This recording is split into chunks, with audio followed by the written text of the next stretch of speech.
Bismillahirrahmanirrahim. Assalamualaikum warahmatullahi wabarakatuh. Alhamdulillah, pada petang ini kita sangat bertuah kerana dapat lagi kita menjayakan satu lagi program Siri Telaah untuk tahun 2026. Alhamdulillah, pada sesi kali ini kita ada lagi satu buku untuk kita kupaskan. Alhamdulillah. Maklumat yang disampaikan dalam program ini adalah untuk tujuan pemberdayaan ilmu sahaja. Segala pendapat ataupun komen peribadi panel adalah bukan pendirian rasmi universiti. Pihak universiti tidak akan bertanggungjawab mengenai komen ataupun pendapat yang dikeluarkan atau disampaikan oleh panel. Justru itu, Siri Telaah yang dibawakan khas dari Studio Pita, UiTM Shah Alam. Untuk makluman, ini merupakan program pembudayaan ilmu dan perkongsian pengetahuan. Untuk makluman, Telaah merupakan satu platform pengajian perbincangan ilmiah yang memberi penekanan kepada pembacaan, penelitian dan penghayatan teks atau isu secara mendalam dalam suasana yang beradab dan juga berstruktur. Alhamdulillah, pada petang ini kita ada lagi seorang panel yang juga merupakan pelajar Universiti Tun Negeri Mara. Okey, saya kenalkan Saudari Anisha Fahira. Rabiatul Adawiyah tu bukunya kan. So, Saudari Arisha Fahira. Tapi untuk berkenalan dengan lebih lanjut lagi, Tuan Badan sendirilah yang akan kenalkan diri beliau. Okey, Assalamualaikum dan selamat petang kepada Arisha. So, Saudari Arisha boleh kenalkan diri, latar belakang dengan semua viewers di luar sana. Waalaikumsalam dan terima kasih kepada Puan Rayu sebab menjemput saya untuk join Siri Telaah pada petang ini. Jadi izinkan saya perkenalkan diri saya. Nama saya Arisha Fahira binti Jaafar, pelajar semester akhir Fakulti Sains Maklumat Pengurusan Perpustakaan. Jadi saya merupakan pelajar industri di perpustakaan Tun Abdul Razak UiTM Shah Alam. Okey. So apakah buku yang Arisha nak ketengahkan pada petang ini, dan saya nak tanya kenapa buku ni dipilih? Okey. Tajuk buku yang saya telah pilih adalah Rabiatul Adawiyah, Perindu Cinta Abadi. Buku ini telah ditulis oleh Ahmad Zahiruddin bin Muhammad Zabidi. Jadi penulis ini juga terkenal dengan nama penanya Zahiruddin Zabidi. Jadi saya telah memilih buku ini kerana sinopsis di belakang buku ini juga berdasarkan sinopsis yang saya baca dekat belakang buku ini. Dia mengisahkan tentang Rabiatul Adawiyah, merupakan seorang wanita yang telah diangkat tarafnya menjadi wali Allah Subhanahu Wa Taala. Jadi dalam sinopsis ni juga telah menceritakan bahawa Rabiatul Adawiyah ni dia telah menerima lamaran daripada ramai lelaki, contohnya daripada sultan ataupun mana-mana ulama yang hebat, dan dia tidak menerima mana-mana lamaran daripada lelaki tersebut. Jadi disebabkan ini juga saya jadi lagi berminat untuk membaca novel ini lah. Okey. Boleh ke Saudari Arisha kongsikan dengan kita apakah genre kepada novel ni sebenarnya? Okey. Novel ini dihuraikan sebagai novel yang mempunyai unsur-unsur kerohanian dan juga unsur-unsur Islamik. Jadi genre seperti novel ni selalunya menekankan tentang unsur-unsur nilai murni, unsur-unsur muhasabah diri dan juga bagaimana watak utama dalam novel ni menghadapi ujian dan cabaran yang dihadapi dalam hidup beliau lah. Okey, boleh ceritakan dengan kita apakah ataupun siapa watak utama dan di dalam novel ini, dan juga apakah sifat yang paling menonjol dalam watak tersebut? Kalau boleh pilihkan salah satu lah dalam buku ini.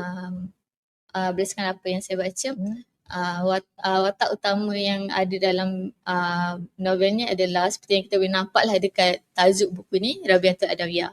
Jadi Rabiatul Adawiyah ni merupakan seorang wanita yang telah dilahirkan sebagai anak keempat dalam keluarga yang miskin. Jadi nama Rabia tu berasal daripada perkataan bahasa Arab iaitu Rabia yang bermaksud nombor 4 kerana beliau bukan anak yang keempat lahir dalam keluarga tersebut. Rabiatul Adawiyah ni juga merupakan seorang wanita yang mempunyai suara yang sangat merdu dan juga mempunyai wajah yang sangat ayu, sebab itulah dia dilamar dengan ramai lelaki. Sifat yang saya sangat suka tentang Rabiatul Adawiyah ni adalah dia merupakan seorang individu yang sangat rajin beribadah. Contohnya seperti berzikir, menghadiri majlis-majlis ilmu, bertahajud pada setiap malam, dan apa yang saya baca daripada kisah Rabiatul Adawiyah ni juga, apabila Rabiatul Adawiyah ni mempunyai masa yang lapang, dia akan mengisi masa-masa tersebut dengan beribadah. Itu sebablah orang kata ianya menjadi watak utama di dalam buku ini. Okey, seterusnya soalan saya kepada saudari Arisha. Okey, mesej utama yang ingin disampaikan dalam buku ini, jika boleh saudari Arisha kupaskanlah. Okey, mesej yang penulis ingin sampaikan dalam buku ini adalah cinta yang abadi itu hanyalah cinta kita dengan Tuhan kita sendiri. Maksudnya tak ada cinta yang lain lah yang lebih abadi daripada cinta dengan Tuhan kita sendiri. Okey, mesej utama buku ini adalah penulis ingin menyampaikan bahawa cinta yang abadi itu adalah cinta kepada Tuhan kita sendiri. Dan juga ketenangan hati ini boleh dicapai melalui kesabaran, keimanan dan juga ketakwaan kita kepada Tuhan kita sendiri. Jadi walaupun kita berhadapan dengan ujian hidup, kita perlulah sentiasa istiqamah dan beribadah kepada Tuhan kita. Selain itu, kisah ini juga mengajar pembaca untuk sentiasa sabar menghadapi ujian hidup dan memperbaiki diri agar kita dapat menjalankan hidup dengan ke arah yang lebih baik dan juga bermakna. Okey, seterusnya okey, apakah pengajaran yang paling utama yang saudari Arisha boleh kongsikan dengan viewers di luar sana dan juga bakal kepada pembaca kepada buku ini daripada kisah Rabiatul Adawiyah ini sendiri, dan bagaimana pengajaran itu boleh diamalkan dalam kehidupan seharian? Pengajaran utama yang saya dapat dalam buku ini adalah ujian hidup tu bukanlah kerana Tuhan kita ni tak suka dengan diri kita, tapi mungkin ini adalah salah satu peluang untuk Tuhan kita untuk peluang untuk kita beribadat kepada dia dan membuat baik kepada dia. Walaupun contohnya walaupun Rabiatul Adawiyah ni dia seorang yang rajin beribadah dan taat kepada Allah, tapi dia juga diuji. Jadi semua orang akan diuji dengan cara masing-masing. Jadi perbezaannya adalah cuma cara untuk kita atasi ujian tu sendiri. Okey, mungkin yang terakhirlah untuk kita dapatkan daripada saudari Arisha sendiri, apakah orang kata saranan ataupun main point yang penting yang nak saudari Arisha nak highlightkan untuk kepada bakal-bakal membaca buku ini? Jadi apa yang saya boleh sarankan untuk pembaca di luar sana, dalam buku ni ada banyak pengajaran yang kita boleh mengaplikasikan pengajaran tersebut dalam hidup kita. Salah satu contohnya, contohnya apabila kita diuji, kita tak boleh nak mengeluh. Kita kena kawal reaksi kita dan kita kena sabar dalam menghadapi ujian tersebut. Jadi contohnya contoh-contoh yang kita boleh buat untuk kita atasi ujian hidup kita tu, kita bolehlah mengisi dengan benda-benda yang manfaat, membaca benda yang bermanfaat, menghadiri majlis ilmu dan juga membina rutin yang baiklah supaya kita dapat atasi ujian yang kita alami tu. Okey. Okey.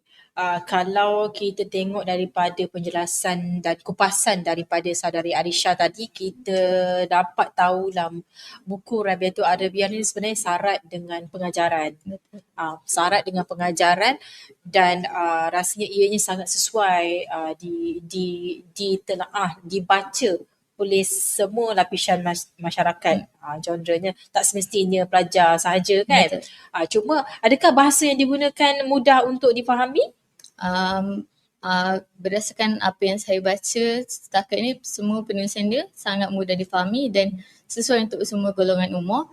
Jadi saya sangat sarankanlah untuk orang-orang di luar sana ataupun rakan-rakan di luar sana untuk membaca buku ni, kerana pengajaran-pengajaran yang terdapat dalam buku ni memang kita boleh jadikan panduan dan ikut untuk dalam hidup kita ni. Okey.